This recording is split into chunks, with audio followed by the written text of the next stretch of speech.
So this is the agenda. I'm going to talk about some of the legislative happenings in Raleigh, some of the state, GICC update information when it relates to GIS, and some of the happenings around the state with broadband, and some conferences and training.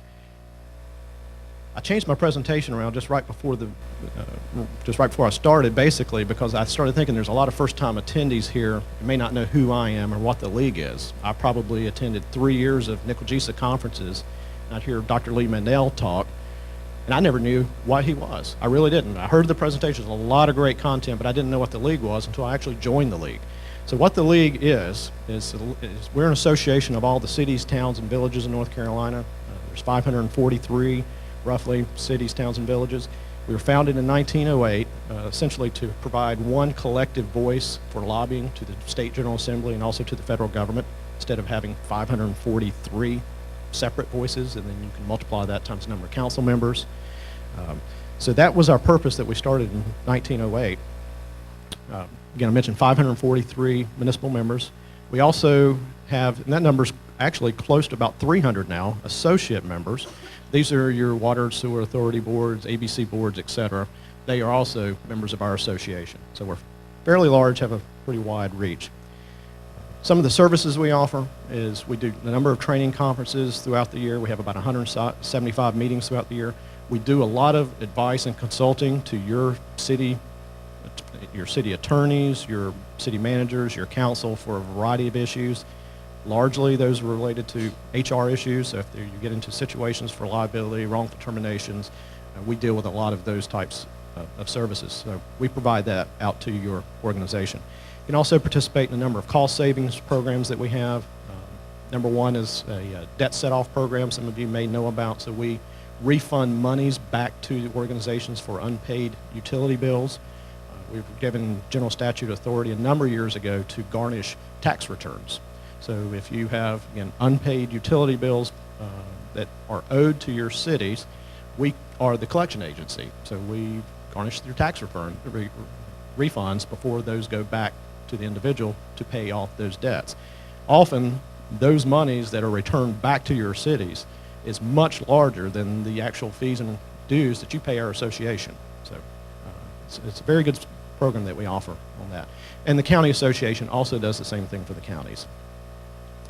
We also operate 3 insurance pools, and I'll talk about those just in a second. But again, we also, kind of our core mission is doing lobbying and advocacy, and that's what I'm going to talk about with some of the bills that are in effect. Again, 3 insurance pools. If you work for a city, mainly small to medium-sized cities, which that's about 400 out of those 540 cities.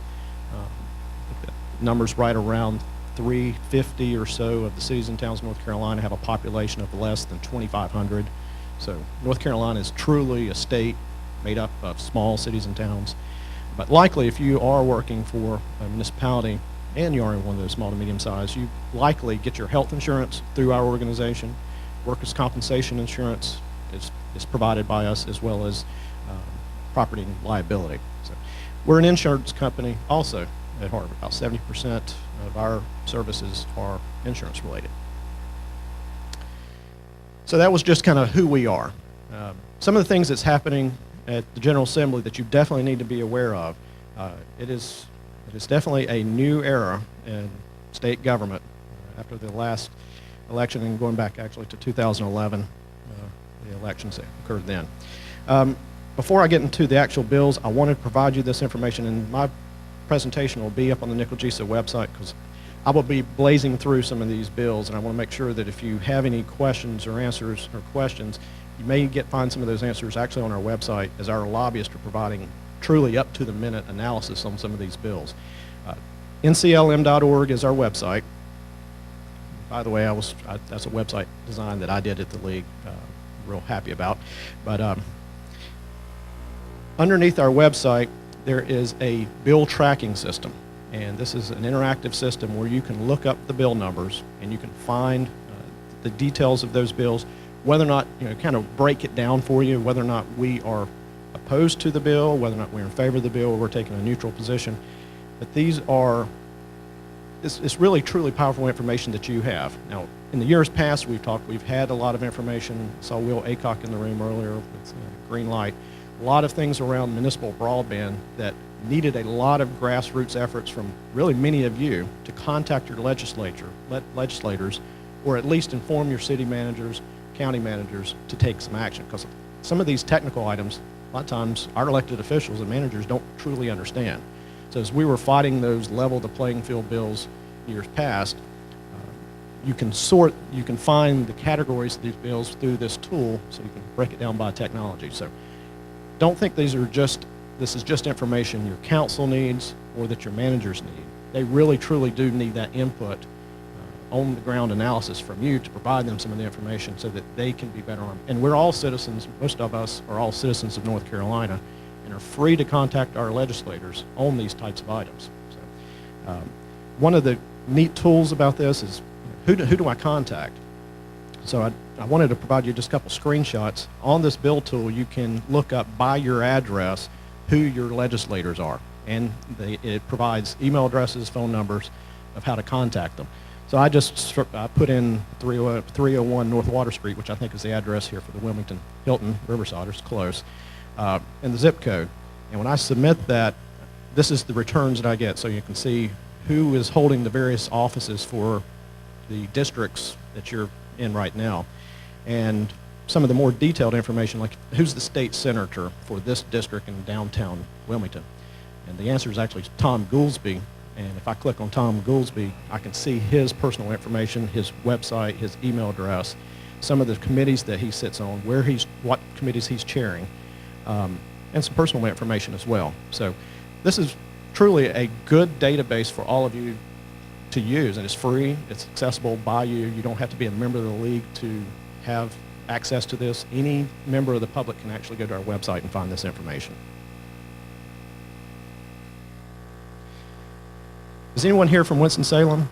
Raise your hand if you're from the town of Winston-Salem, city of Winston-Salem. Yeah, one. I think there was more. Maybe they stayed out a little late last night. I wanted to list this slide because the month of May of 2013 was a centennial. Prior to May of 1913, we had the city of Salem, city of Winston. So those merged in 2013. And I wanted to put this on here because they just celebrated the union of Winston-Salem as a city, and took from WRAL a quote from one of the citizens who was actually alive and remembers when that took place. And he said, "You could not imagine how different the world is today, or how different the world is from when I was a young lad to today. Winston-Salem has changed from a tobacco town into a first-class city as far as I'm concerned." So I'm sure you don't have to even, all of us can think about what Winston-Salem was 100 years ago.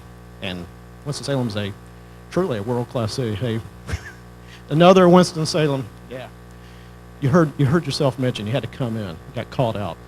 But when you think of North Carolina, you think of the strong cities and towns that we have. If you're thinking about Iowa and you're thinking about Wyoming, Colorado, likely some of the thoughts that go through your mind are, what are the cities there?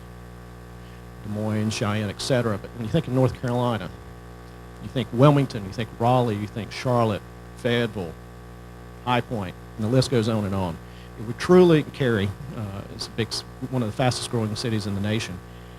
So North Carolina, at our core, our value is strong cities.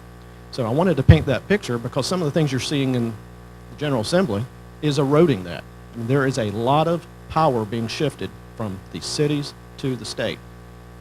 And so that is really the theme that has taken place in the General Assembly over the last number of months. It is really a change in culture. So a lot of the proposals we're seeing at state level are taking that authority away from your city, locally elected officials who are at the root, in your community, closest to the issues at heart, and shifting that to the state. So why should you care? Well, it's all about revenue. Where's the money? Where's the control of the money? Do you want it in Raleigh, or do you want it in your local jurisdiction? So those are some of the things that we have a lot of bills dealing with: annexation and hold harmless and revenue sharing, tax reform. You'll hear a lot about that in the news. It's all tied to revenue. It's all kind of tied to this shift in power. So some of the before I get into some of the IT related bills, what the league has done in addition to lobbying on behalf of you, is we have formed a North Carolina Community and Business Alliance organization that promotes the idea that strong cities are good for North Carolina. Businesses looking to locate from other states to North Carolina need to have strong cities, strong services, strong quality of life. So that is what our organization is about. It's about protecting the value that we have, this resource that we have in North Carolina, these strong cities. This Community and Business Alliance is a very strong organization, a lot of powerful players, former governors, Governor Holshouser, Richard Vinroot, who was a candidate for governor out of the city of Charlotte, Governor Hunt.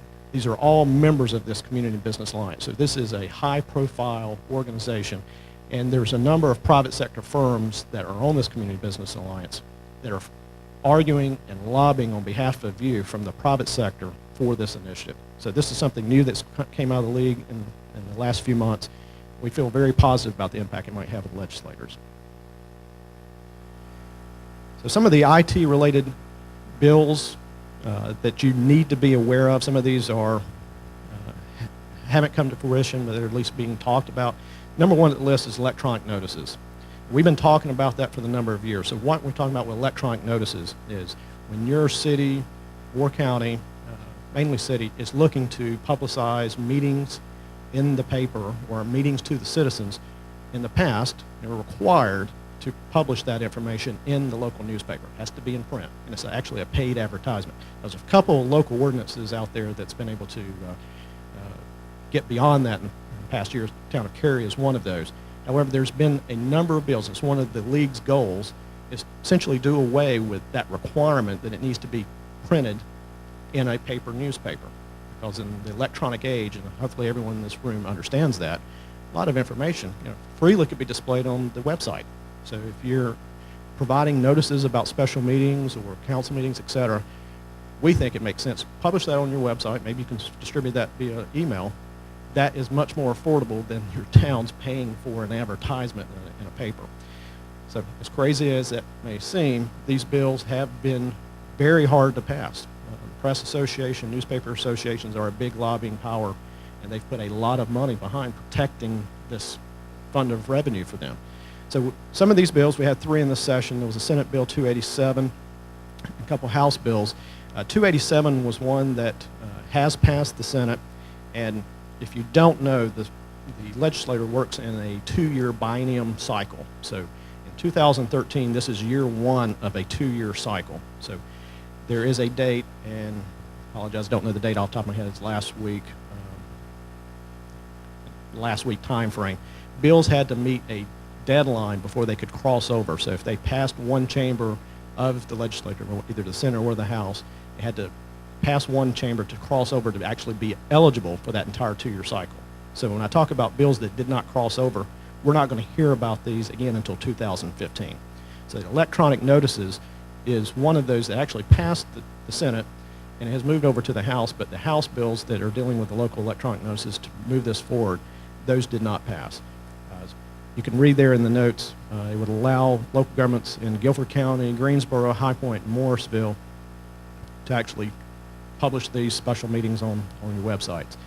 So the status is House bills 504 and 755 are not eligible for consideration because they did not cross over, and 287 did pass the Senate. However, our lobbyists are telling us it is going to be an extremely heavy lift on the House side, so we don't anticipate anything coming out of this. So this is one of those bad news items we don't think that we're going to see any movement on.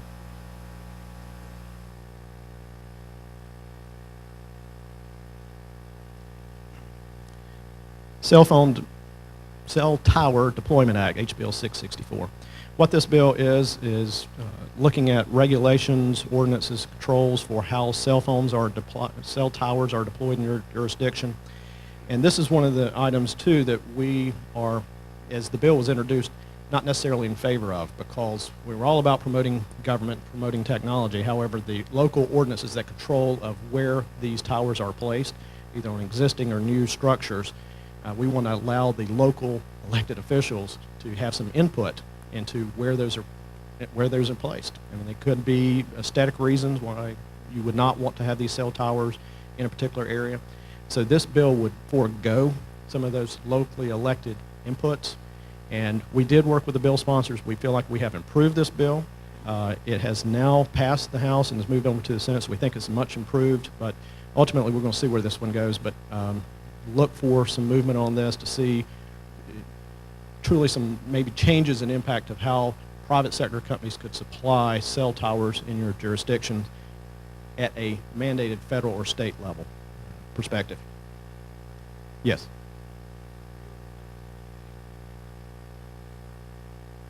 Was it if you had a stealth tower in place, this basically said unless there was a major modification to the site, to the tower, whatever, that the carriers could move in and change anything on the tower they wanted to without going through the local government. So in theory, you could have converted a stealth tower into a non-stealth tower just by hanging the antennas on the outside without maintaining the stealth nature of the tower. Has that changed at all? That has not changed. So that are still some of the things that we don't like about this bill. Yeah. So this is more bad news again on Friday morning of how this bill would take away some of those local choices that the town of Cary in your case would have for changing that. House Bill 284, local bidder preference. This is another, I think, common sense type item. So bill discussion about giving preference to cities and towns that want to work with a local bidder, the option to do so. So it would allow municipalities to award contracts to local bidders if the bid was within 5% or $10,000 of the low bid. It would require that local bidder to have place of business within the city limits and some of the construction contracts. But that was voted down in committee, so we're not going to see anything of this. This bill didn't have any movement, did not cross over. Yes, question?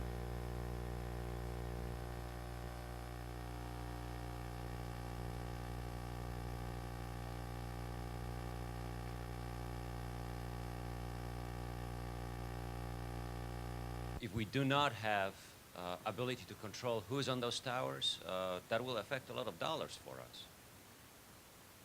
Correct.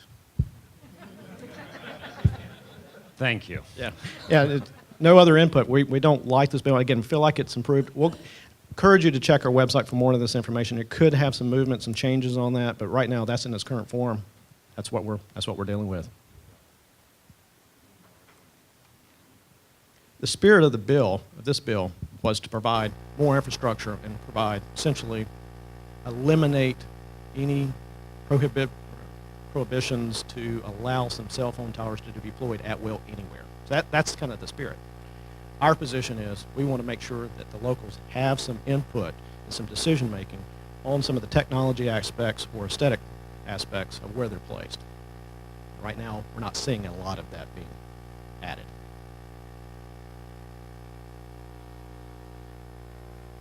Public meeting record laws, violators, Senate Bill 125. I really like this one. So this would make violations of public records and open meetings laws punishable by Class 3 misdemeanor. And Class 3 misdemeanors are up to 30 days in jail and a $500 fine. Criminal punishable offenses by city employees or council members for violating these public meeting laws. So as this was discussed, fortunately, multiple senators from both parties expressed concern over this criminal punishment of public employees. So this was actually never voted on. So it's very good news on a Friday morning. Again, it kind of underscores some of the thought that's going on in Raleigh right now, because this is synonymous with just kind of the mood and the culture. So even though when this one did not bubble up to actually have a vote and move over, I've seen a number of these bills, that's kind of how it starts. It starts as a discussion. Next year, you're going to start seeing it be a little bit more discussion. We talked about this. Why aren't we haven't done anything about this? So then you kind of start seeing more movement. So bite your nails on this one. This one's not a good one. Government Transparency Act, HB House Bill 837, Senate Bill 332, and make general descriptions of promotions, demotions, suspensions, etc., and performance evaluations, public records. So you as an employee could go to your office mate and say, I want to put a public records request in for what happened to them. Saw HR come to their office. What's going on? I'm a citizen. I want to know what happens. Not good. So again, this one wasn't voted on, did not cross over. Again, underscore some of the mood of some of these bills that are being introduced by your legislators in North Carolina. Okay, GICC update. The GICC is the Geographic Information Consortium Council, North Carolina. Dr. Lee Mandel, many of you know, chairs that committee, or chaired that committee up until this week. So some news, he was appointed by the governor, but he announced his resignation this week. So many of you know him. He's truly going to retire now and enjoy some of the fruits of his labor. So the GICC is looking for a new chair. I did want to point out that we have a new appointment for the council. I sit on the council as a representative, a Senate pro tem appointment from the Speaker, I guess the Senate side, Senate leader. However, the County Association also has an appointment. So Joseph Sloop, are you in the room from Forsyth County, right here? Thank you for your time. He is volunteered, we volunteered you, on behalf of, again, my sister organization, the County Association, to be the representative for North Carolina on that council. So thank you for serving. We also constructed, in part of the GICC, a metadata ad hoc committee. This would be of importance to many of you because the local employees are often the feet on the ground that's collecting a lot of this GIS information. And GIS information is only good when you have a lot of the supporting data behind it to back it up. So that's called metadata, and many of you know what metadata is. So there is a metadata ad hoc committee been formed to talk about standards, best case practice for gathering the metadata that we all need, both at the state level and the local level. And I just want to list out some of the folks, if you're in the room, appreciate your time serving. Steve Everett, formerly from Orange County, he's now moved on to the city of Greensboro, and he works in their GIS department, GIS director, so he is the chair of that committee. But look for some more movement out of this as the committee starts developing some standards to give to your GIS departments for supplying this metadata. Again, this is not a mandate. This is for, again, the good of North Carolina, supply good GIS information. Some quick updates on the GICC. Many of you may not know, but there was a new funding mechanism supplied for how we collect orthophotography for GIS information, put in place a couple years ago. So that is done by the state, managed through the GICC Council. So every 4 years, at least the entire state gets its new flyover. So in 2012, the eastern section of the state was flown, and we have new orthophotography imagery for the state. So that occurred in 2012. You see the counties outlined in blue. So in 2012, all of that was collected. That has been distributed out to your PSAPs. That data has been verified and validated. And that imagery has been loaded on NC1 Map. And I'm going to talk quickly in a minute about NC1 Map. So in 2013, before I go into that, this is some examples. This was some of that eastern photography that was collected. Again, this is on NC1 Map. You see the battleship, North Carolina there in downtown Wilmington. All this geographic information through NC1 Map is available for download. So you can see the couple of the download choices that you have there on that screen. So as we move forward in 2013, 14, and 15, you can see the schedule for the rest of the state of North Carolina as it's going to be flown. So the area there in green is has actually been flown, and that data is going through its current analysis right now.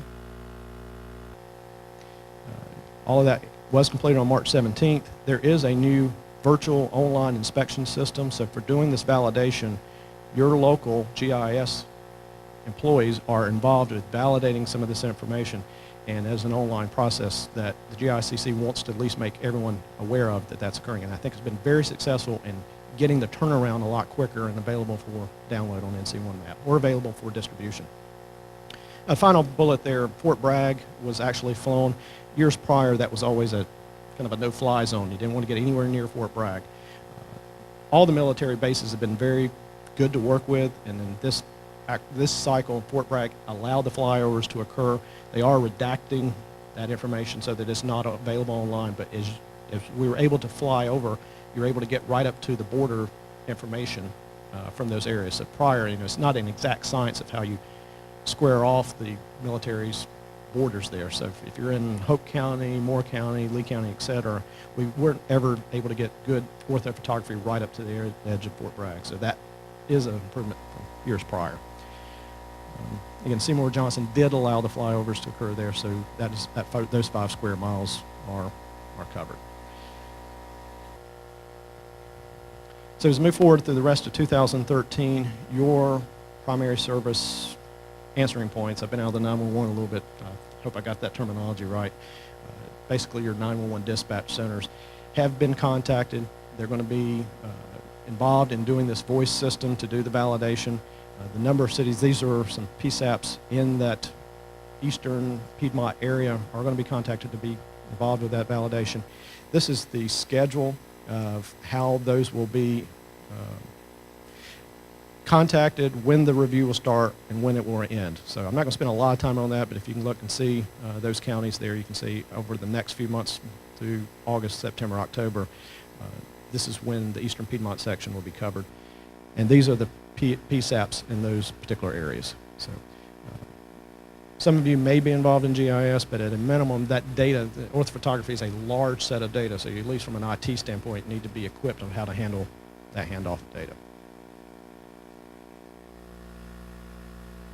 This is a screenshot of NC1 Map. And NC1 Map is available to all of you, all the citizens of North Carolina, to freely download information that you may have for your jurisdiction. You may not even have a GIS department, but you might want to have information to some of these layers, and you can get that information from NC1 Map, not only for your jurisdiction, but for any others in the state. And that's the URL for that. Again, our presentation will be available after the conference if you want to find that. Joe Seawash from CGIA is actually on site. He's raising his hand here. If you have any GIS-related questions related to the orthoimagery or anything else, services CGIA provides, Joe's made himself available. See him right after the session. Time check. Okay. I'm going to move a little bit quicker through this. There's a couple happenings on the NC Broadband, namely the ENC organization that was in place a number of years. That is now NC Broadband. Their funding is through 2014, so they were given some funding through the government to stay in operations and do broadband mapping around North Carolina. They provide a great service. They have a number of staff that can assist you for broadband availability in your jurisdiction. I posted on here, there's a new federal government broadband availability report that's just been released, I think, last week. It's May 2013. So if you want to see some of the data, maybe this would be helpful for you in some discussions with your commissioners or council about the need for broadband services or wireless mesh projects in your particular area. Data provided from the carriers as well as some from the local jurisdictions. And you always kind of have to be questionable about the data that's provided by the carriers, because the numbers sometimes are skewed about how high-speed access is defined.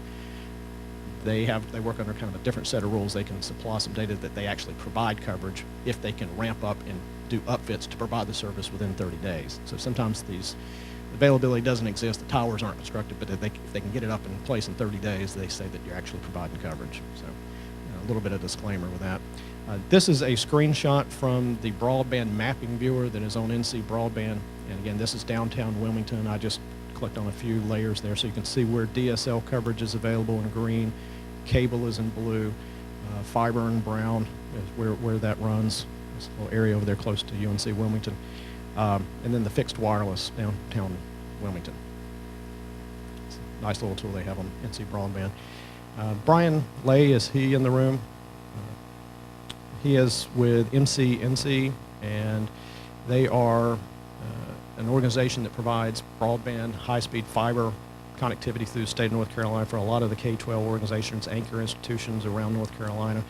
This is a map of where their fiber builds are going across North Carolina. They are constantly ramping up, and these are things that if you have, or if you're close to libraries, community colleges, other educational buildings, you may have an opportunity to work with MCNC to join on to their fiber network. So if you're interested in this, see me after the session. I'll give you some more information. Or again, Brian Lay, he is also participating in the conference. He actually is an employee with MCNC, and he can expand on this as well. Finally, there's some up-training conferences and other meetings that you want to make yourself aware of. Mark DeFrancisco normally comes to these conferences. He was unfortunate couldn't make it today, but there is a CIO Forum and Executive IT Summit that's coming up in Charlotte, May 29th and 30th. So if you're not conferenced out by NCLGISA, you want to go over to Charlotte and Mary Executive Park. You can network with some other network professionals, IT professionals. There is a big presence in the private sector arena. Also in RTP, Mark your calendars for December 3rd and 4th, 2013 at Sheraton Imperial Conference Center. Again, it's a good opportunity for you to talk to some others in your area. And the good thing is, you can see at the bottom, it's free for you to attend these as a local government employee, and up to 3 direct reports can attend this conference. So it's a good value, no cost. Wanted to mention that. And finally, there's my contact information. If you want to send me an email, give me a call, find me through the LinkedIn as well. So at this time, I think we're going to turn it over to Dante, who's going to run a video for the County Association, my counterpart.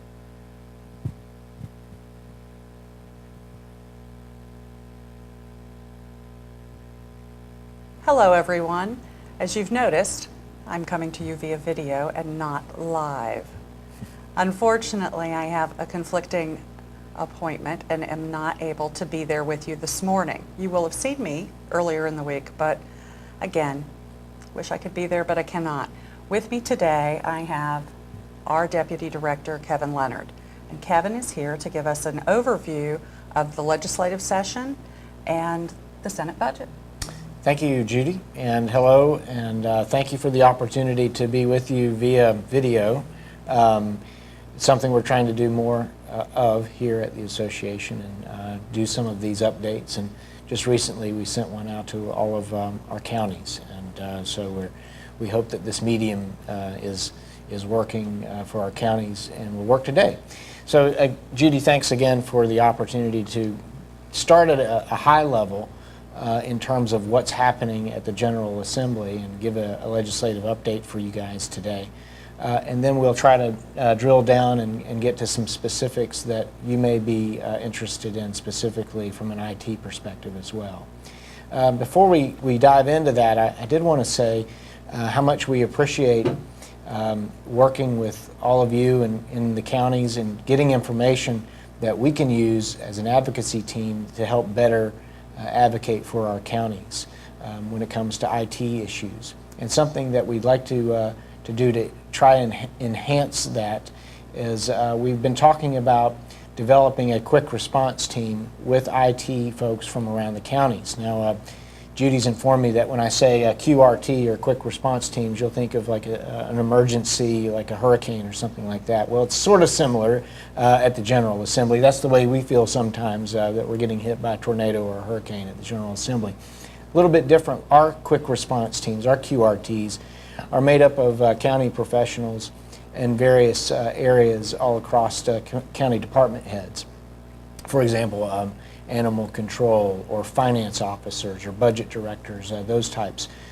These are volunteers from around the state, and when we receive a piece of legislation that has to do specifically with a subject matter, we like to shoot that out and try to get a response back within 24 hours because we need that input right away to tell a legislator whether or not we support or oppose, or if we can help try to come up with a better solution in a piece of legislation. So Alyssa Willett is our grassroots coordinator, and she's the person who manages our QRT team, excuse me.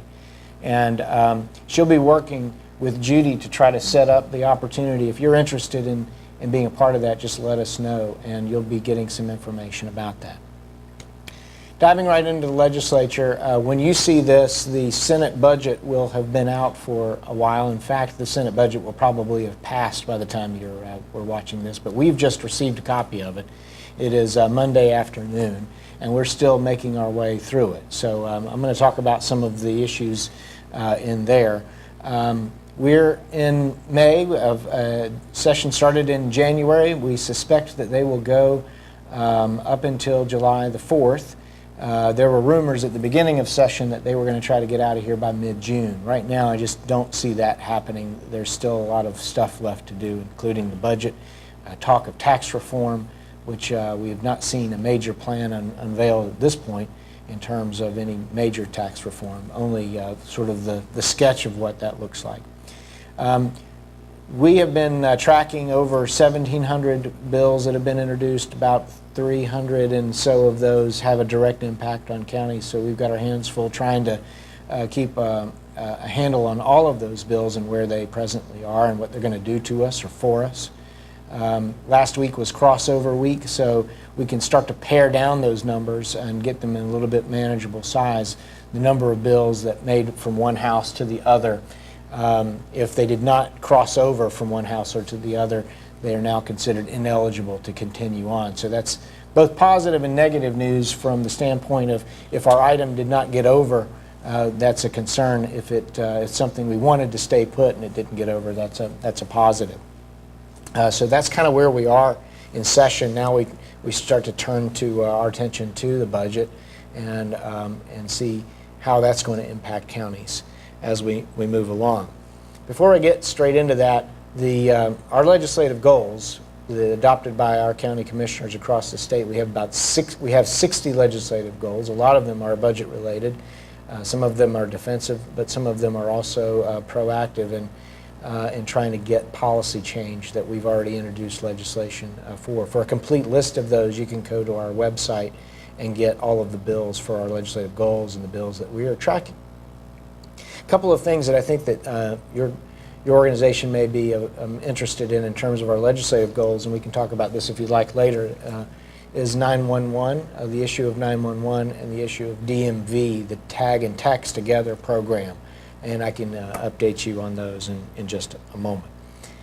Governor McCrory, the first Republican governor in some time, and now we have a Republican governor, a Republican Senate, and a Republican House, the first time in well over 100 years that has lined up. And so they're sort of dealing with that as a new component. You have veto-proof majorities in both chambers, Republican majorities, even though the governors of the same party, so it shouldn't be an issue when you get into sort of those political dynamics. Governor has released his budget. For your group, you would probably be interested to know that a significant amount of dollars were put towards digital learning. So the dollars put towards iPads in the classroom, you hear that talked about a great deal. He put that as a major emphasis in his budget. Also sort of investing in infrastructure across the state, whether it's doing maintenance on buildings, also in an IT perspective in terms of trying to put increased funds into building up the state's IT capabilities. And I know that Judy's been following NC Fast, and NC Fast is something that the governor likes to talk about quite a bit. So you may have more information that you're able to share offline with the group related to that. Right. The Senate budget, again, we're trying to make our way through it right now, has a couple of things that I think are worth mentioning to you that we've already noted this morning. The lack of money for these digital these digital learning issues are not in the Senate budget. So they did not take the governor's recommendation on that. It will be interesting to see if the House puts the money back in for that. It seemed to garner a lot of political support in both chambers, but did not make its way into the Senate version of the budget. There is in the Senate budget, however, $25 million set aside in non-recurring funds to the State Highway Patrol Viper technology upgrade. So that is a big deal in terms of putting a significant amount of dollars towards that effort. They were just at one of our steering committee meetings recently giving a presentation and really made a strong case for having increased funds there. They also put $7 million in recurring funds in year 2 of their proposed budget, and that's to finish the tower completion for Viper. So that might be something y'all would be interested in knowing about. Again, this is going to be old news by the time y'all get it, but we're still digesting it and trying to make heads or tails of the Senate budget. But it should be passed probably by Thursday. Yeah, it'll be passed by Thursday is my best guess. Perhaps you could elaborate a little more on where we are with 911 services. I know those are of particular importance to counties. In some instances, 911 services fall under the IT director. In some cases, they fall in public safety. And certainly IT has a vested interest in those services. Sure. Thanks, Judy. And as we mentioned earlier, there's a couple of goals in our adopted legislative goals that speak to 911 and the DMV issue as well. The 911 goal is really not something that is foreign to the association in advocating for, and you might recall that it was several years ago, and I think it was maybe 2010. There was a strong push by this association to increase the eligible uses for 911 funds. And if I recall that debate, it had to do with being able to utilize the 911 funds for certain types of equipment in the 911 center.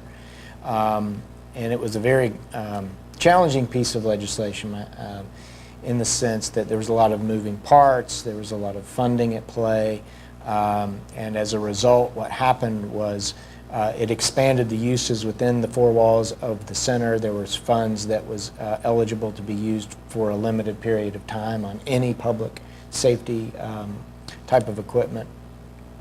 It also spoke, that legislation, that 2010 legislation spoke about setting standards, statewide standards, and also the funding policy for the board.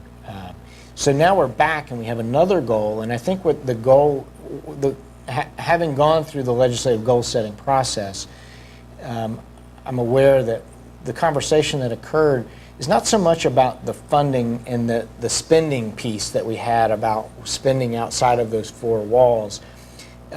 It seemed to me that the conversation in the legislative goals process really centered on the standardization or the continuity of asking for the reimbursement for the funds and making sure that each county was being treated equally in the disbursement and usage of those funds. And so, and that is not, and I think what we're hearing is that there's some dissatisfaction in some of the counties related to that point, and what it has caused is this conversation about, let's really take a look at the board and find out about their setting policy, and is that, what type of role do they have in setting policy? It has also raised this question, which you mentioned, that in counties it has, that 911 is oftentimes in IT. Well, it's paralleled at the state level. 911 board is housed in state IT, but there's I think a growing conversation about should that be housed in public safety.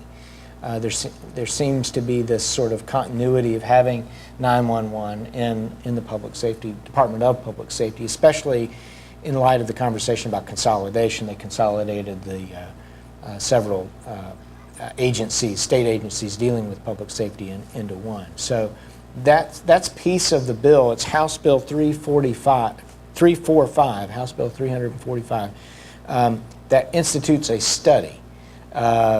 It passed the House and is now over in the Senate.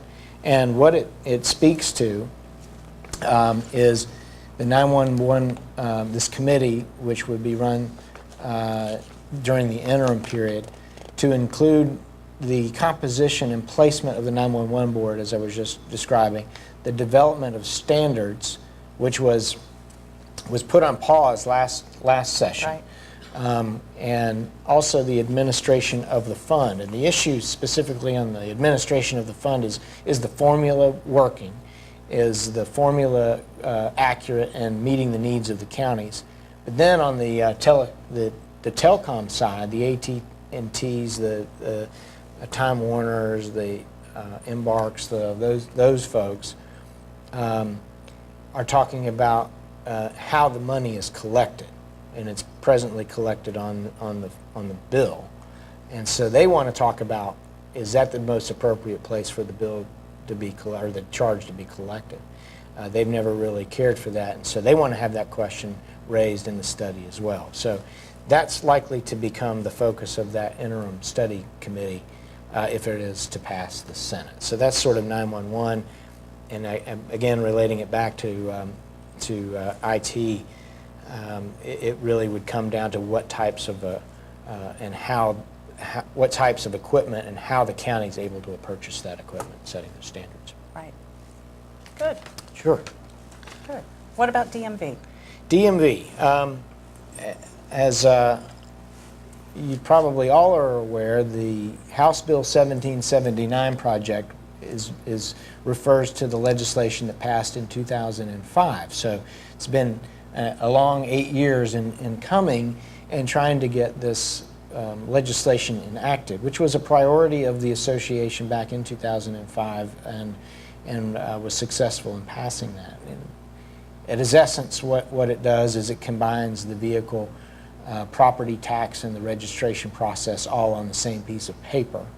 And it was meant to cut down on the interactions that a citizen has with the government.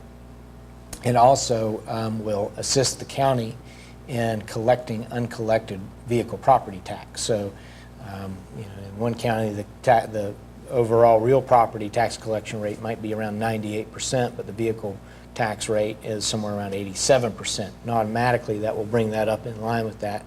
And estimates show that that's going to yield approximately $50 million for counties in those uncollected taxes, and an additional $30 million for cities.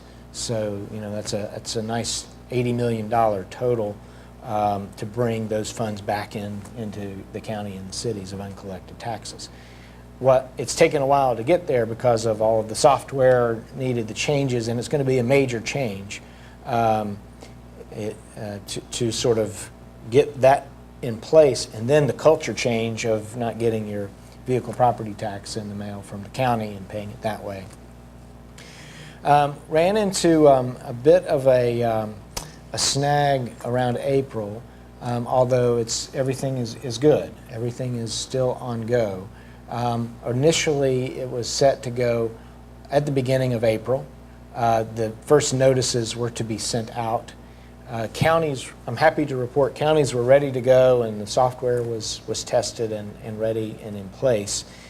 There was a piece of software that was not ready between, and again, I'm not an IT person, so y'all please forgive me, but in the technical sense, this piece of software wasn't talking between auto dealers and DMV. It's an interface. That's interface. They weren't interfacing together. Since that interfacing wasn't happening, they were just going to pause that function until for a month. When the General Assembly found this out, that wasn't really the best and ideal situation, so there was some conversation about delaying the entire program for a significant amount of time. The stakeholders groups, including us who had been working on that, got together, and it was it was the governor's office and the DMV and members of the General Assembly sitting down together and working through that issue. And what the result is it was delayed until July the 1st. The legislation doesn't take effect until July 1st, so technically you could say it's not a delay, but it delayed the initial start time. So the first notices will now go out on July the 1st, which means that the receipt of those first vehicle registrations and property tax will be coming in around September.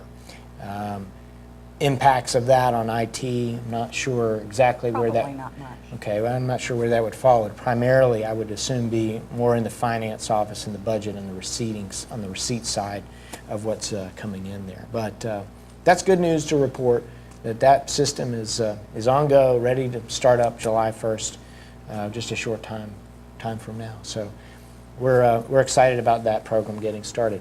There was, I'll say this and I'll be quiet, there was legislation introduced in the General Assembly to repeal that program, and we feel very pleased that legislation has not progressed and do not feel that it will. There are some a county or two here or there who felt as though the system may not be quite the answer, and so that they needed. And so that's sort of where that may have come from, but that legislation will not be proceeding, is our understanding. Well, that's good. A number of our NCPTS members have worked really, really hard on this legislation. They've worked diligently on the DMV legislation because they believe in it wholeheartedly. So to that end, I'd also like to add that we are pleased to welcome Burke County and Forsyth County into the NCPTS steering committee. So we've added them. I think in November I mentioned that they might be coming on board, and they have in fact come on board. So we continue to add counties to the NCPTS program, and we're thrilled about that. Well, Judy, I hope that's helpful, and as always, if you have any questions or the members have any questions, please feel free to give us a call. Joanna Reese is our Director of Government Relations and does an amazing job working down at the building. Feel free to call us or email us any questions that you have. In fact, we get, I think, wrapped up so much down at the General Assembly that sometimes we don't hit all the administrative rules that I know you have to deal with and some of the other policies instituted by some of the state agencies. And we find out from folks in our counties about some of that stuff, and that's how we've been able to, through those types of communications, been able to have some really positive outcomes and influence down at the General Assembly. So please don't hesitate to send that through Judy or contact us directly, and we look forward to working with you. Great, thank you, Kevin. Thank you. I would like to make one final comment regarding NC Fast. I had hoped to be able to include an update in this video with the latest status of NC Fast and projects 2 and 6, their document imaging interface, the scanning requirements, and so forth. Unfortunately, I've not had an opportunity to speak with them, but I plan to provide an update probably in the form of a handout in Friday's meeting. So hopefully you are looking at that right now. And I wish we could have been there with you, but next time. See you in November in Pinehurst. Thanks.